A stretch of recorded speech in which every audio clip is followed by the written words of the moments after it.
ভয়ঙ্কর সময় আমরা পার হয়ে এসেছি। প্রায় 15 বছর একটা পাথর আমাদের বুকের মধ্যে চেপেছিল। সেই পাথর আমাদের সমস্ত প্রতিষ্ঠানগুলোকে দানবের মতো সব ধ্বংস করে ফেলেছে। এই খেলার মাঠগুলোকে ধ্বংস করে ফেলেছে।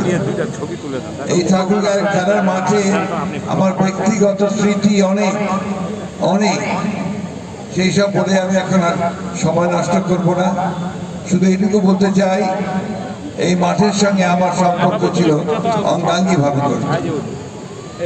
আজকে আমি ধন্যবাদ জানাতে চাই আমাদের সেই সমস্ত ছেলেমেয়েদেরকে যারা এখানে ডিসপ্লে করেছে। অত্যন্ত চমৎকার ডিসপ্লে হয়েছে, খুবই সুন্দর। আমি স্কাউট এবং গার্লস গাইডের ছেলেমেয়েদেরকে ধন্যবাদ জানাতে চাই যে তারা এখানে শৃঙ্খলা রক্ষা করেছে।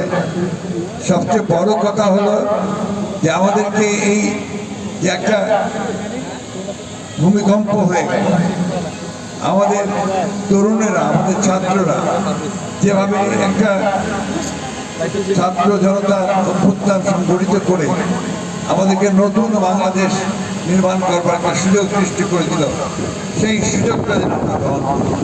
শুধু রাজনীতির ক্ষেত্রে নয়, সেটা আমরা সর্বক্ষেত্রে, খেলাধুলা, সংস্কৃতি, আমাদের জীবন, সামাজিক জীবন, শিক্ষাক্ষেত্রে, স্বাস্থ্যক্ষেত্রে, সর্বক্ষেত্রে যেন আমরা একটা নতুন বাংলাদেশ দেখতে পাই। গণতন্ত্রের কোনো বিকল্প নেই এবং গণতন্ত্রকে প্রতিষ্ঠায় রূপ দিতে হলে নির্বাচনই হচ্ছে একমাত্র পথ যার মাধ্যমে আমরা গণতন্ত্রে পৌঁছতে পারি। এবং সেটাই আমাদের ফুটবলকে বলুন, ক্রিকেটকে বলুন, ক্রীড়াঙ্গনকে বলুন, সাংস্কৃতিক অঙ্গনকে বলুন, সুশাসন প্রতিষ্ঠা করার ক্ষেত্রে বলুন, সর্বক্ষেত্রে সেটাই হচ্ছে একমাত্র পথ যেখান থেকে আমরা সামনে এগিয়ে যেতে পারি, আমাদের ভবিষ্যৎ প্রজন্মকে আবার সামনের দিকে নিয়ে যেতে পারি। আসুন আমরা সেই লক্ষ্যে আজকে আবার নতুন করে আমাদের আরেকটা সংগ্রাম শুরু করি।